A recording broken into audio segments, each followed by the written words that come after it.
Bonjour, bonsoir. Vous qui suivez l'actualité de la RDC chaque jour sur cette chaîne, nous vous disons encore merci d'être avec nous pour ces quelques instants d'ensemble. L'actualité de la journée, c'est Kabila à Lubumbashi, pas en jet privé, mais par route. L'actualité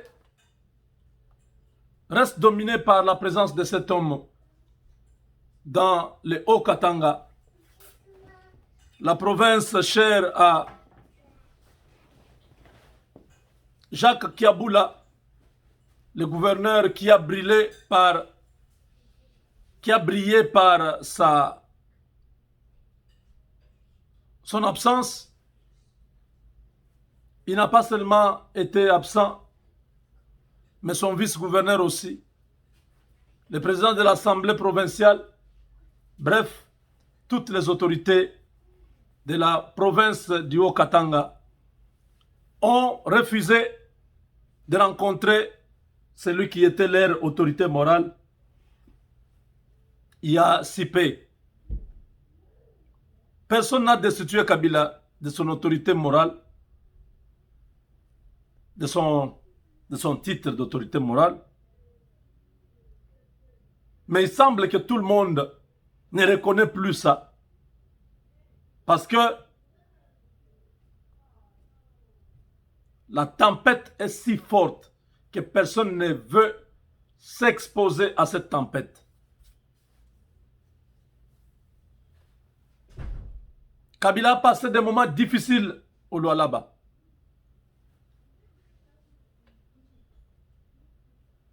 Pourquoi il est à Lubumbashi? Pourquoi le jet n'a pas traversé le ciel katangais? Nous avons dit depuis hier que ce jet appartient à une compagnie américaine, une filiale américaine, basée au Libreville, à Libreville au Gabon. Cette compagnie a reçu des instructions claires des services secrets américains de ne pas faire le déplacement avec cet homme, ni en exil, ni à Lubumbashi. Kabila doit rencontrer une délégation américaine qui l'attend à Lubumbashi. L'homme est coincé. Voilà. Beaucoup de gens ne croyaient pas à toutes ces choses. Nous l'avons dit plusieurs fois. Ah, vous inventez des choses. L'autre fois, je vous ai dit, on m'a fait savoir que Kabila est déjà parti à Cuba. Au Cuba. Et hier, je vous ai dit que son jet n'a pas été autorisé de pouvoir partir. Donc, il n'était pas parti. Les Américains sont en train de chercher maintenant à effacer les traces de la Kabylie. C'est tout ce qui reste.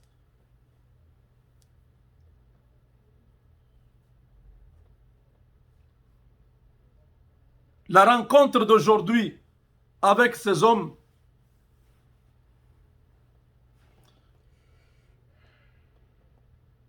c'est la fin de Kabila. C'est sa fin. Il ne va pas survivre politiquement. Il ne va pas survivre économiquement. Politiquement, il a signé le document à Kinshasa. Économiquement,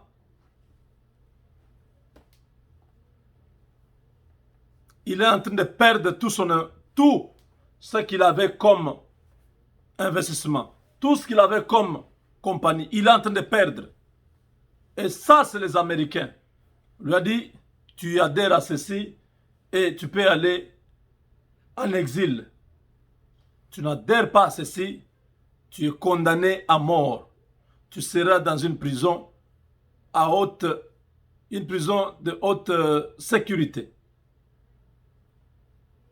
Tu n'auras plus jamais l'occasion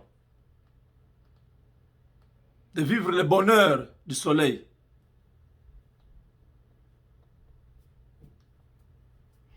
Kabila doit faire un choix. Les Américains l'attendent à Lubumbashi, c'est pourquoi il s'est déplacé là-bas. Il a voulu utiliser son avion, l'avion, le jet qui a été loué, affrété, bien évidemment, pour ce déplacement à l'intérieur du pays. On lui a dit, pas question. Prends la route. Il arrive à Lubumbashi,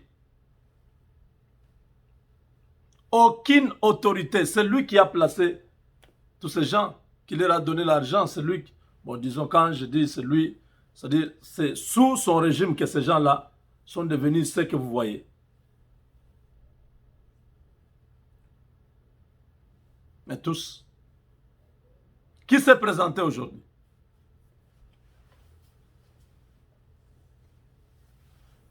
Certains kabylistes à Kinshasa vivent déjà la fin de leur régime. Claude Machala,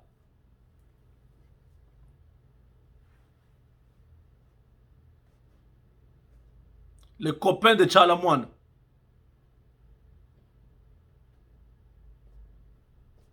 doit à un cambiste sur Willery 120 $. 120 $. Claude Machala est en train de fuir ce cambiste. Kabila est encore au Congo. Mais déjà, ceux qui l'ont soutenu vivent déjà l'enfer.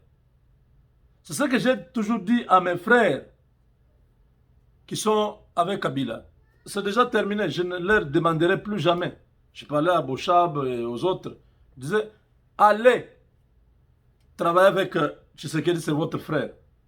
Traversez, quittez, laissez Kabila. Quand il est encore temps, le peuple va vous pardonner.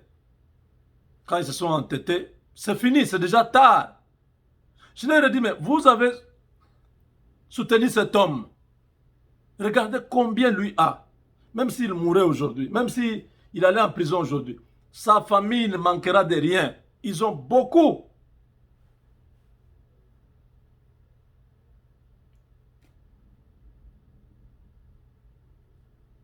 Et vous, vous allez vivre comment? Vous n'avez pas appris un autre travail? Où est-ce que vous allez trouver l'argent? Depuis près de 20 ans, vous avez vécu dans la moyenne zéro. L'État, vous preniez tout de l'État. Même la corruption. Vous gagnez l'argent facile. Maintenant que Tshisekedi est là, Kabila ne sera plus là. Vous allez vivre comment? Abandonner ces messieurs-là, ils n'ont pas compris. Ils n'ont pas voulu. Ce sont des gens qui ont déjà choisi leur camp. Kabila est en train de faire ses histoires là-bas. Il se bat avec son avenir. Les Américains ont l'avenir de Kabila. C'est eux qui décident maintenant où il doit aller, où il ne peut pas aller. Qui il doit rencontrer, qui il ne peut pas rencontrer. Pourquoi Kiaboula, gouverneur de Katanga? Pourquoi Kabange Numbi, député national? Tous ces gens-là, pourquoi ils ne sont pas venus à Lubumbashi? Pourquoi ils ne se sont pas présentés? L'heure est grave. Moi, Bendana, chacun a retrouvé son propre chemin. On ne part plus à Kingakati, c'est désert. Quand je faisais un peu l'humour de Kingakati, les gens croyaient que c'était de l'aventure. Maintenant que la situation est réelle, go over there.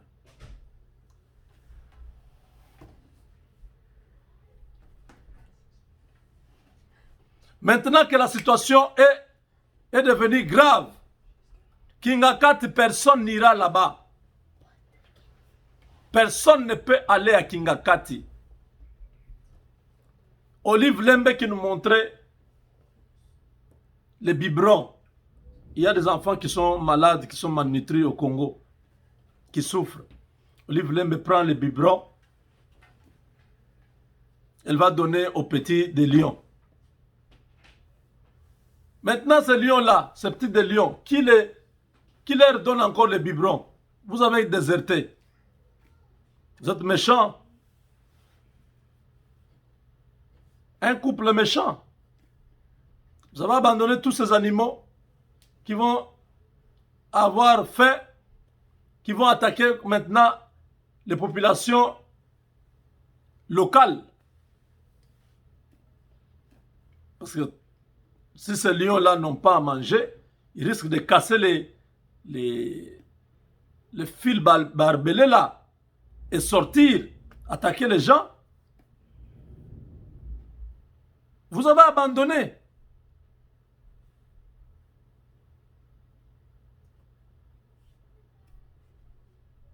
Kabila n'a plus où mettre les pieds, n'a plus où mettre la tête. La manière dont il est en train de se déplacer là, c'est-à-dire, non seulement les Américains les contrôlent, mais aussi ils ont les droits, ils ont la capacité de mettre fin à sa vie à tout moment. Donc sa vie ne tient qu'aux Américains maintenant. Ne faites pas un discours à Kolwezi. Est-ce que vous l'avez vu faire un discours? Il est venu seulement, non, Minakuya, je suis venu vous saluer. On m'a dit que vous me cherchez. Je ne suis pas venu faire un discours. Vous pensez que c'est un hasard? Après ce qu'il a connu à Kinshasa comme déboire, après avoir perdu la majorité à l'Assemblée nationale, s'il n'a pas fait le discours, c'est parce qu'on le lui avait interdit. Quand tu arrives là-bas, pas de propagande, pas de discours, pas de rencontres en dehors de ce que nous avons déjà convenu. Il a respecté. Et ce matin, il a parcouru 6 heures de route entre Kolwezi et Lubumbashi, là où il pouvait faire peut-être 30 minutes en jet privé. Parce que 300 km, il pouvait faire 30 minutes, il est à Lubumbashi. Mais il a fait 6 heures du temps, lui-même au volant. On lui a dit, l'avion ne bouge pas. L'avion reste là. C'est terminé pour toi. Tu n'as plus de pouvoir. Tu voulais déstabiliser le pays. Nous avons toutes les preuves. Et maintenant, tu as un choix à faire.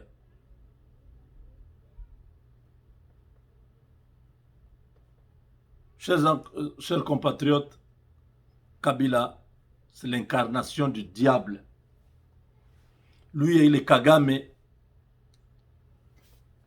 ils sont à la fin de leur règne. Kagame bientôt va payer la même chose. Les Américains, c'est des gens très compliqués. S'ils vous donnent le pouvoir, ils vous utilisent, vous ne marchez pas dans leur vision, ils vous écrasent. Kagame n'avait pas compris ça. Croyez qu'il va continuer à faire les Obwenge chaque jour. Il va continuer à flatter les Américains, à tromper, à faire ceci. Les Américains ont compris que ce monsieur-là est à la base de l'instabilité. Nous, on avait pensé que c'est lui qui pouvait nous aider dans la région. Il est allé là-bas s'enrichir. Il a créé beaucoup de crimes. Il a commis beaucoup de crimes. Il a créé un chaos parce qu'il voulait avoir des terres du Congo. Non, on n'a plus besoin de lui.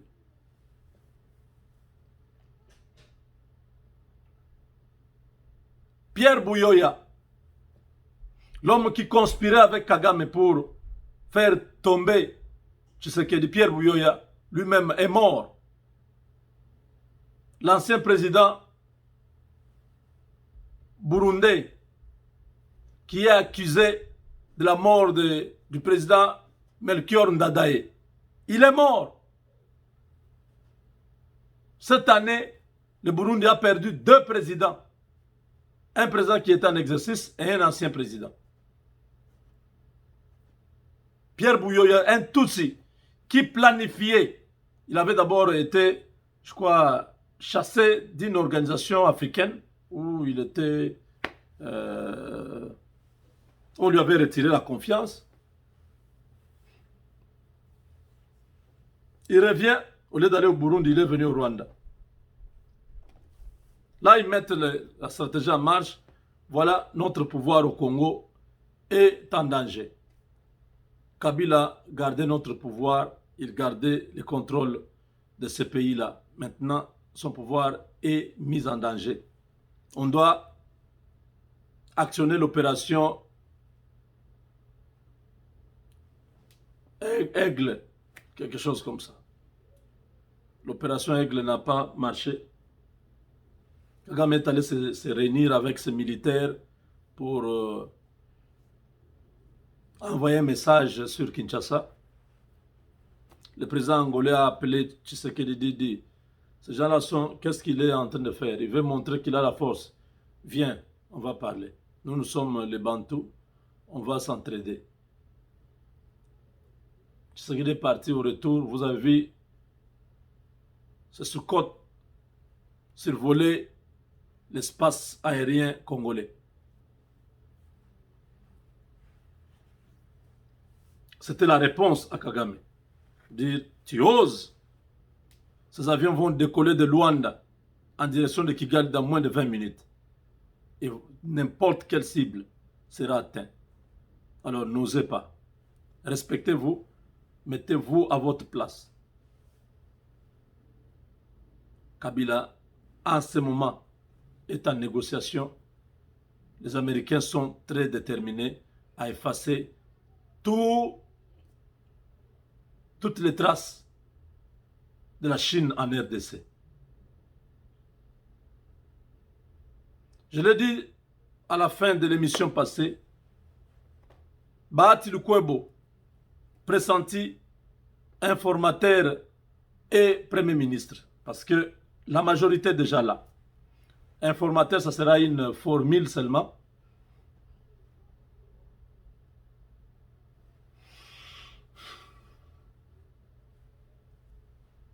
Une formule qui va permettre de rentrer dans la Constitution. Félix Tshisekedi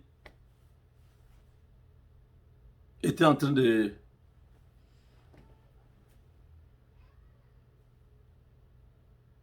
voir qu'il pouvait jouer ce rôle, parce que l'Union sacrée, c'est une nouvelle vision que le chef de l'État imprime à tous les hommes politiques congolais qui adhèrent. Vous venez, quelle que soit votre philosophie politique, vous êtes des libéraux, des sociodémocrates ou des socialistes tout court, vous êtes des conservateurs, je ne sais même pas s'il y a des conservateurs au Congo, mais vous êtes de la gauche ou de la droite, vous adhérez là-bas, ce n'est pas grave.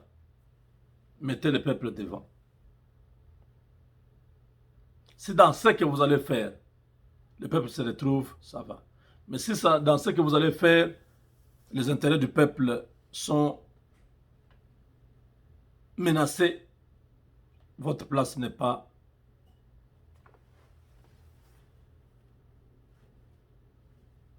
à l'union sacrée pour la nation. Donc, Bahati Lukwebo, un homme expérimenté qui a travaillé depuis Mobutu, un homme qui a fragilisé en premier Kabila. Oui, il était le seul, après les élections de Tambo Mwamba à la présidence du Sénat, Bahati Lukwebo s'est désolidarisé avec Kabila. Il est parti. Kabila, pour le saboter, on a créé une doublure avec Nene Nkulu, qui est ministre. Cette bataille-là a duré presque une année. Aujourd'hui, Bahati Lukwebo est resté dans sa position. Il avait soutenu Félix Tshisekedi clairement. Et je pense que il a, après Moïse Katumbi, c'est Bahati, non, non, oui, c'est Bahati Lukwebo qui a beaucoup de députés. Pourquoi on veut Bahati Lukwebo? Katumbi, peut-être il n'a pas voulu, on ne sait pas, mais nous attendons savoir un peu plus sur ce dossier. Voilà, chers amis, on se retrouve dans la prochaine émission et vous allez apprendre encore beaucoup d'autres choses. Avec Dieu, nous vaincrons. Nous lançons notre appel à tous ceux qui sont aux États-Unis et au Canada. Vous avez besoin d'un avocat. N'hésitez pas de nous contacter. Ça vous coûte 24 $ seulement. Si vous avez besoin d'un avocat, payez 24 $95 avec Legal Shield chez nous et vous aurez cet avocat. Il sera là pour vous. Il va vous aider dans vos problèmes. Vous voulez faire la nationalité, vous pouvez avoir les conseils de l'assistance de notre avocat. Donc, il y a beaucoup de choses. Il vous défend dans tous les dossiers que vous avez. Payez 24 $. Appelez-moi et prenez votre abonnement. 24 $95. C'est les prix à payer pour avoir un avocat au Canada et aux États-Unis.